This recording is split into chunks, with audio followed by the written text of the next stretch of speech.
За секунду вже я кудись летів.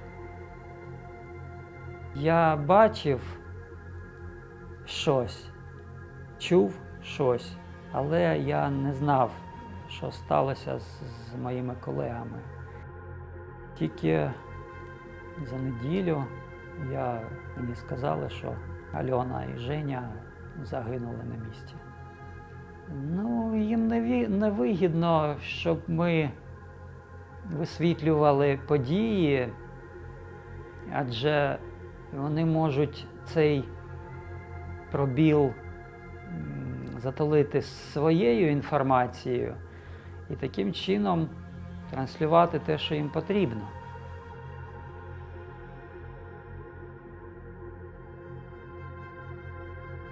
Ну, стратегічно, якщо чим далі журналіст знаходиться від лінії боєзіткнення, тим краще для нього. Але ж журналістика так не працює, тому всі стараються бути хоча б на другій лінії. Це дуже опасно.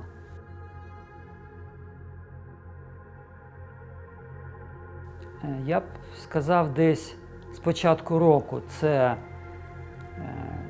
тенденція посилюється, але до цього року ми взагалі бували, мабуть, і на першій лінії без таких ризиків, або вони були мінімальні.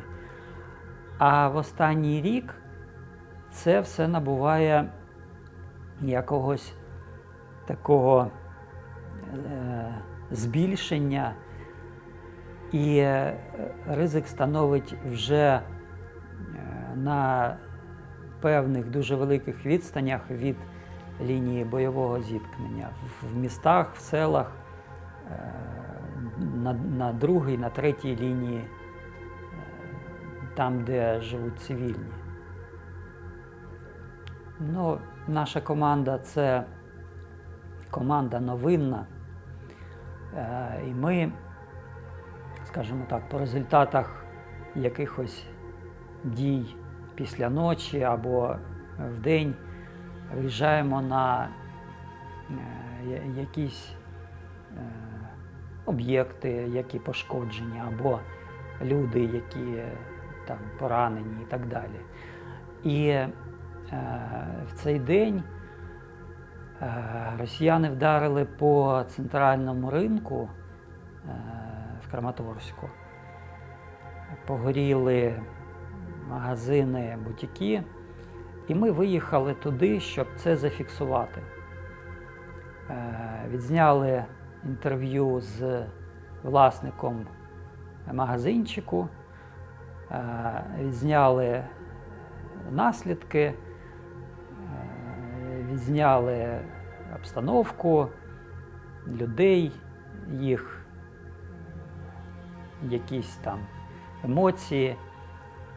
Це зайняло в нас, може, півгодини, може більше. Після цього ми знали, що під удар потрапила також заправочна станція АЗС, яка розташована не так далеко. І ми туди виїхали, щоб просто зафіксувати пошкодження, бо глобального нічого там не було. Оператор в нас був детектор дронів, і оператор відволікся від зйомки, прочитав, що ланцет летить, і ми на нього навіть не відреагували, бо ланцет застосовується по артилерії, по танках, по САУ. Тому ми, якщо було б це FPV, ми б як горох в різні боки і ховалися б. А це була не наша. на мій погляд, не могли бути ціллю.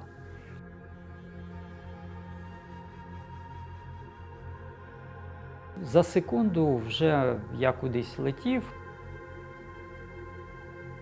Я був притомний, відразу прибігли люди, бо це така траса дуже жвава. Хтось почав перемотувати ногу поламану, хтось на ноші мене ложив. Я бачив щось, чув щось, але я не знав, що сталося з моїми колегами. Нас відвезли в Краматорськ в травматологію. Там, як я думав, нас стабілізували і відправили вже в Дніпро, в Мечникова. Тільки за неділю мені сказали, що Альона і Женя загинули на місці. Такі от обставини.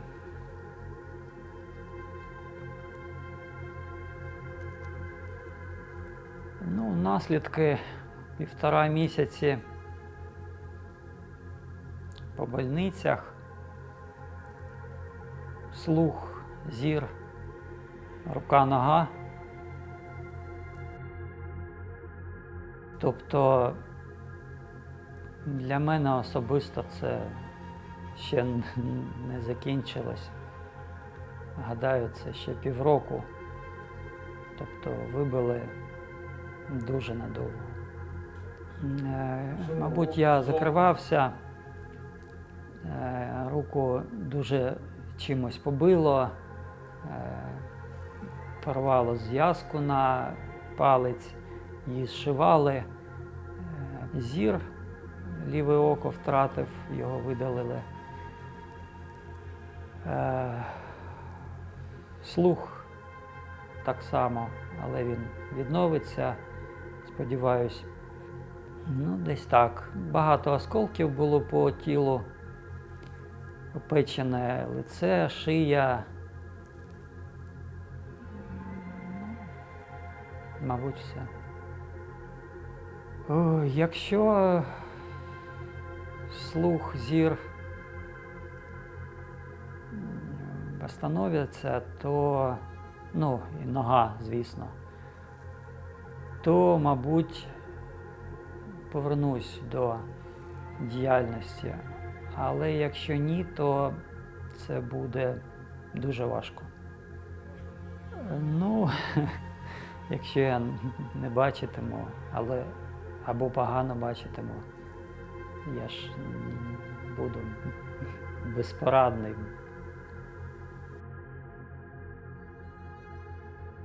Давайте, пойдем. Уходим. Дрон. Заходит. Загалом буде хуже і хуже. Штучний інтелект і засоби спостереження, вони покращуються, засоби зв'язку.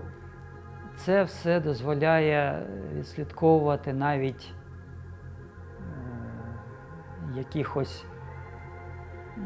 якісь групи, які заїжджають на Донбас або в область, і вражати їх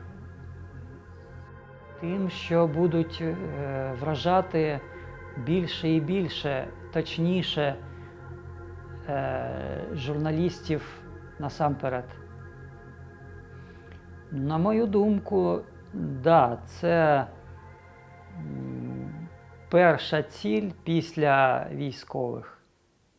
Я не знаю чому, це моя особиста думка, але я бачу по загиблих, друзях, знайомих і взагалі навіть іноземних журналістів. Я б, якщо дозволило здоров'я, продовжив свою діяльність журналістом. І ризики вас це не зупинять? Ні. Мабуть, це як хвороба. Це затягує. Для мене навіть це не робота, це цікаво. Тому і стараємось, тому і будемо далі висвітлювати все, що можна, максимально цікаво.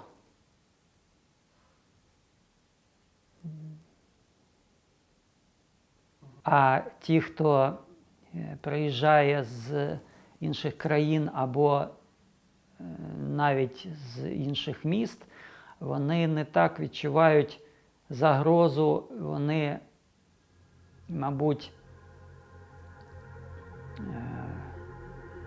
більш сковані в своїх діях. Нам це легше. Наприклад, якщо це перша, друга лінія, в нас був бронєвичок волонтерами подарований. Ми виїжджали, наприклад, в Костянтинівку на місто там прильоту чи якоїсь там розрухи. Дуже швидко в 3 камери знімали, я, наприклад, деталі. Хлопець, оператор з дівчинкою, з нашим лицем каналу, брали якісь інтерв'ю. Ми швиденько облітали це місце дроном. Швидко сідали і вже прямо на ходу знімали підзйомки, проїздки, якісь там стоп-кадри. Тобто це було дуже, як би сказати, сплановано, без слів, без зайвих, без нічого. І так було 4 роки. Хотів сказати, що Альона дуже боялася дронів після того, як ми ще в Кліщіївку заходили вночі і, мабуть, десь спугалась. Такий фактор, за якого ми працювали все ближче додому. І так сталося, що саме вдома нас це знайшло. Це, мабуть, принципова їхня якась ціль, преса. Їм не вигідно, щоб ми висвітлювали події, адже вони можуть цей пробіл затулити своєю інформацією і таким чином транслювати те, що їм потрібно.